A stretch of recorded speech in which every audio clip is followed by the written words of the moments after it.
எந்த அளவுனால நம்ம அளக்குறோமோ அதே அளவுதான் நமக்கும் அளக்கப்படும். அப்ப என்ன சொல்றான்னா, கொடுங்கள் அப்பொழுது உங்களுக்கு கொடுக்கப்படும். நாம் எப்படி கொடுக்கிறோமோ அதே போலதான் நமக்கு கர்த்தர் திரும்ப இரட்டத்தனையாய் அதை கொடுப்பார்.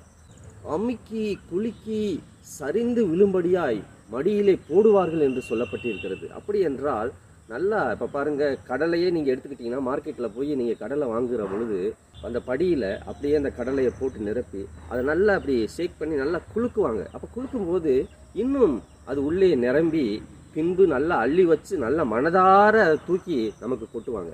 அப்போ நம்ம சும்மா வாங்கலை, பணத்தை கொடுத்து தான் நம்ம வாங்குகிறோம். அப்போ பணம் கொடுத்து வாங்கும்போது அவங்க அவங்க மனம் எப்படி இருக்கிறதோ அப்படியாக அவங்க அதை நமக்கு கொடுக்குறாங்க. அப்போ ஒரு சில தாராளமாக அதை அமுக்கி குலுக்கி நல்லா அது சரிந்து விழும்படியாக அதை கோபுரமாக கட்டி அப்படியே நமக்கு போடுவாங்க. அப்போ நல்ல மனசுக்காரவங்க. ஆனால் ஒரு சிலர் பார்த்தீங்கன்னா அப்படியே பாருங்கள், சும்மா அப்படியே கடலை அள்ளி வச்சு அதுலேயும் அந்த கோபுரம் மாதிரி செய்யாமல் டக்குன்னு ஒரு தட்டு தட்டுவாங்க, அந்த தலையில் ஒரு தட்டு தட்டி அப்படியே எடுத்து கொட்டுவாங்க.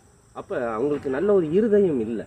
இன்னும் அவன் நல்லா சம்பாதிக்கணும் அப்படின்னு சொல்லிட்டு அவன் பாருங்கள், அந்த கொடுத்த காசுக்கு கூட அவனுக்கு கொடுப்பதற்கான அந்த நல்ல மனசு கிடையாது. ஏன்னா அன்பு சகோதர சகோதரிகளே, ஆண்டவராக இயேசு கிறிஸ்து என்ன சொல்கிறாருன்னா, நல்ல அளவாய் நாம் கொடுக்கிற பொழுது நமக்கும் நல்ல அளவிலே நமக்கு தேவன் கொடுப்பார்.